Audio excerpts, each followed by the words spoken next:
하얀 모래가 끝없이 펼쳐진 사막. 풀 한 포기, 물 한 방울 보이지 않는 황량한 대지. 그런데 이곳에서 지구 어디에서도 볼 수 없는 기적이 일어납니다. 사막 한가운데 갑자기 나타나는 에메랄드빛 호수들. 사막에는 물이 없다. 그 상식을 완전히 뒤집는 장소. 사람들은 이 풍경을 두고 이렇게 말합니다. 여긴 기적이 아니라면 설명할 수 없다. 이곳의 이름은 렌소이스 마라넹세스.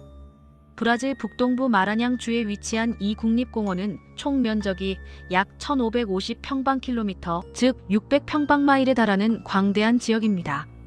상파울루의 약 2.5배에 달하는 이 거대한 자연. 보호구역은 대서양 해안선을 따라 약 70km 이상 뻗어 있습니다. 멀리서 보면 하얀 천이 끝없이 펼쳐진 것처럼 보이는 이곳의 독특한 풍경 때문에 사람들은 시트를 뜻하는 렌소이스라는 이름을 붙였습니다. 그래서 렌소이스 마라냥세스는 마라냥의 침대 시트라는 의미를 가지고 있습니다. 이 이름은 드넓게 펼쳐진 새하얀 모래 언덕들이 마치 거대한 침대 시트를 연상시킨다고 해서 붙여진 것으로 그 풍경의 독특함을 잘 나타냅니다. 하지만 이곳은 우리가 알고 있는 일반적인 사막과는 전혀 다릅니다. 겉으로 보기엔 사막처럼 보이지만 실제로는 강수량이 매우 많은 지역입니다. 연간 강수량이 1200mm에서 2000mm에 달하며 이는 사막의 기준인 연간 250mm 이하와는 확연히 차이가 납니다. 이러한 높은 강수량은 이곳이 단순한 사막이 아닌 특별한 지질학적 특성을 지닌 지역임을 시사합니다. 문제는 이 땅이 물을 전혀 흡수하지 못한다는 것입니다. 렌소이스의 모래는 매우 특별합니다. 대서양에서 밀려오는 강한 바람과 인근 강물에 의해 대륙 내부에서 운반되어 온 퇴적물이 수천 년 동안 이 지역에 쌓이며 만들어진 지형입니다.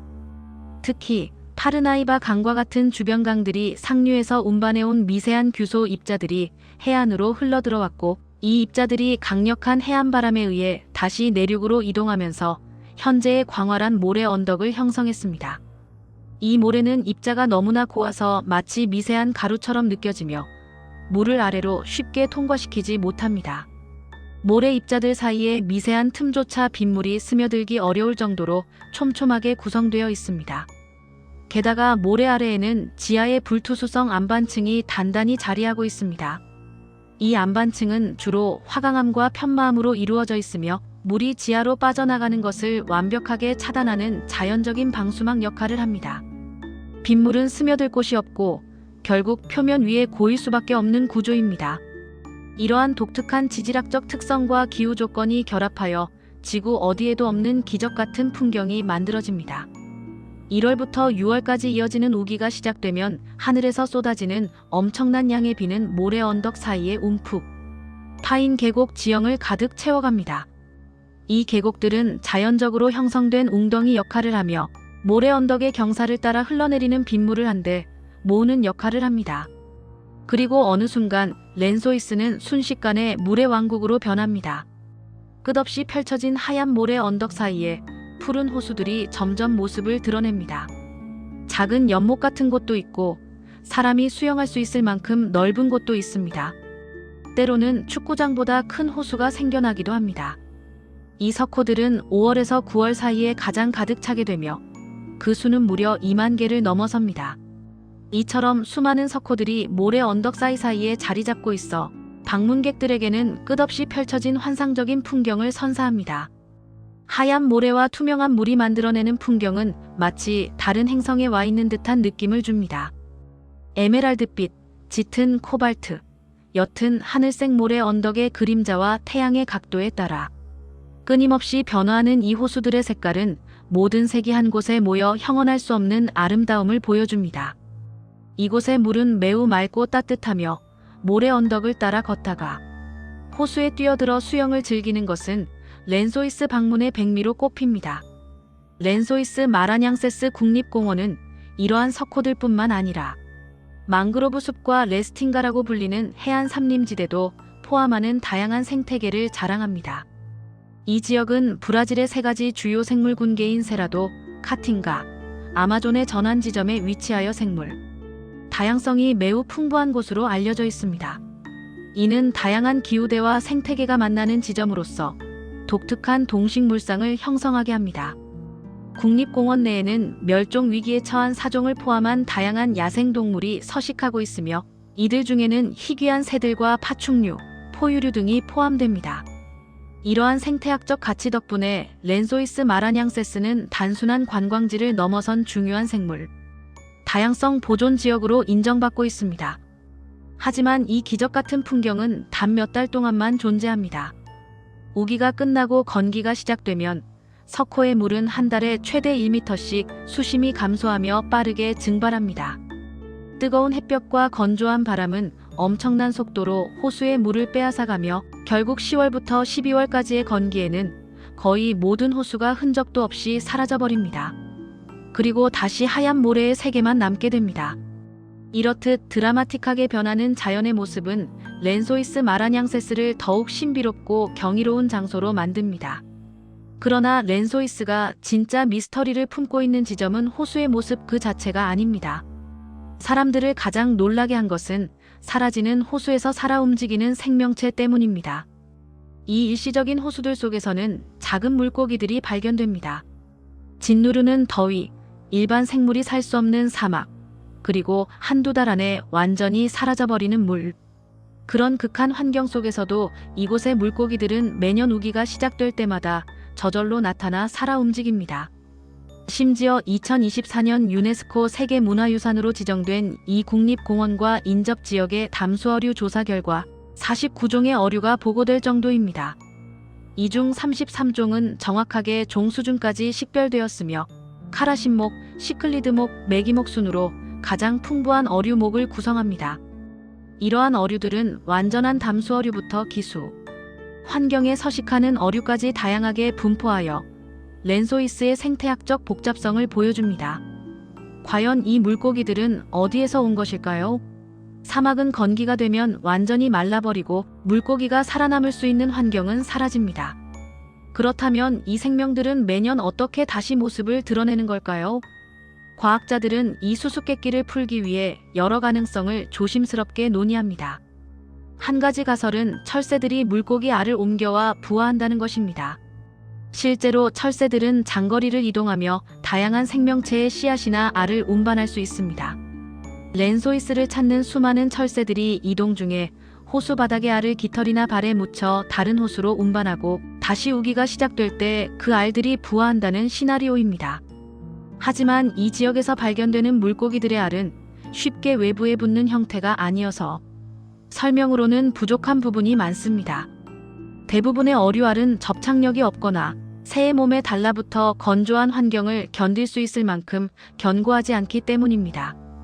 다른 연구자들은 모래 아래 아주 깊은 곳에서 물이 완전히 마르지 않는 구역이 존재할지 모른다고 추측합니다. 이 지하수층은 호수가 완전히 증발하더라도 물고기의 알이나 일부 성체가 생존할 수 있는 피난처 역할을 할 수 있다는 의견입니다. 혹은 보이지 않는 미세한 수로가 사막 어딘가와 연결되어 물고기의 씨앗이 살아남을 수 있다는 의견도 있습니다. 이러한 지하수로가 인근 강과 연결되어 있다면 건기에 물고기들이 이 수로를 통해 이동하거나 알을 안전하게 보관할 수 있을 것입니다. 하지만 이런 수로는 아직까지 명확하게 발견된 적이 없으며 그 존재 여부는 여전히 미스터리로 남아 있습니다. 가장 유력한 생존 방법은 트라이라라고 불리는 늑대. 물고기와 같은 일부 어종들이 건기에 진흙 속에 굴을 파고 들어가 휴면 상태로 지낸다는 것입니다. 이 물고기들은 극한의 조건에서도 살아남을 수 있는 특별한 생리적 능력을 가지고 있습니다. 이들은 주변 환경이 건조해지면 스스로 땅속 깊이 굴을 파고 들어가 마치 겨울잠을 자듯이 신진대사를 극도로 낮추어 휴면 상태에 돌입합니다. 모래 속 아주 미세한 습기가 있는 곳에서 수개월 동안 살아남았다가 우기가 시작되고 물이 다시 차오르면 마치 부활하듯이 활동을 시작하는 방식입니다. 이들은 우기가 되면 다시 나타나 곤충과 다른 물고기를 잡아먹으며 번식합니다. 이러한 생존 전략은 건기와 우기가 명확하게 구분되는 지역에서 발견되는 어류의 특징 중 하나이지만 랜소이스의 모든 어종이 이러한 방식으로 생존하는 것은 아니어서 여전히 설명되지 않는 부분이 많습니다. 최근 연구에 따르면 랜소이스 마라냥세스 국립공원에 외래종이 유입되어 생태계에 영향을 미치는 것으로 나타났습니다. 특히 틸라피아와 시클라 모노쿨루스와 같은 외래종이 발견되었는데 이들은 빠른 번식력과 환경 적응력으로 인해 고유종과의 경쟁에서 우위를 점할 수 있어 생태계 보존에 대한 우려를 낳고 있습니다. 외래종의 유입은 지역 생태계의 균형을 깨뜨리고 고유종의 서식지를 위협할 수 있어 이에 대한 지속적인 모니터링과 관리 노력이 필요합니다. 렌소이스 마라냥세스 국립공원은 1981년에 보호구역으로 지정되었으며 그 뛰어난 자연가치를 인정받아 2024년에는 유네스코 세계문화유산으로 지정되며 그 가치를 인정받았습니다. 공원 관리는 이 독특한 생태계 보존과 생물 다양성 유지를 목표로 하고 있으며 방문객들에게 자연의 경이로움을 알리고 보호의식을 고취하는 데 힘쓰고 있습니다. 생태 관광은 지역 사회에 지속 가능한 수입원을 제공하고 환경 보호에 대한 인식을 높이는 데 기여하고 있습니다. 매년 수많은 관광객들이 이곳을 찾아 자연의 신비로움을 직접 체험하며 이는 지역 경제 활성화에도 긍정적인 영향을 미칩니다.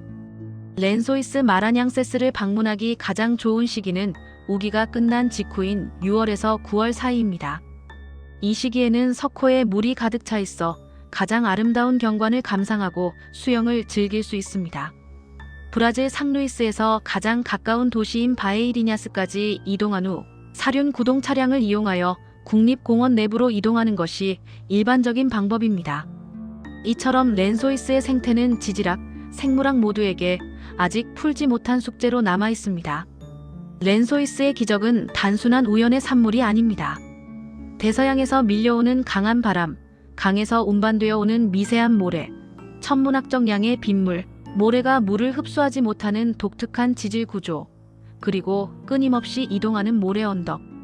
이 모든 요소들이 정확히 맞아떨어져야만 사막이 호수로 변하는 경이로운 장면이 탄생합니다. 만약 이 중 하나라도 어긋난다면 렌소이스의 호수는 존재하지 않습니다. 자연은 때때로 인간이 상상할 수 없는 방식으로 놀라운 기적을 만들어냅니다. 완전히 생명이 없을 것 같은 땅속에서 갑자기 나타나는 푸른 생명의 바다. 그리고 그 안에서 살아 숨쉬는 작고 강인한 생명들. 렌소이스는 그 모든 신비를 온몸으로 품고 매년 우기가 시작될 때면 다시 한번 이 질문을 던집니다. 기적은 어떻게 만들어지는가? 이 경이로운 자연 현상 앞에서 우리는 겸허히 자연의 위대함과 생명의 강인함에 대해 다시 한번 생각하게 됩니다. 렌소이스는 단순히 아름다운 풍경을 넘어 과학자들에게는 끊임없는 연구 과제를, 그리고 모든 방문객에게는 잊지 못할 감동과 질문을 던지는 살아있는 지구의 보고입니다.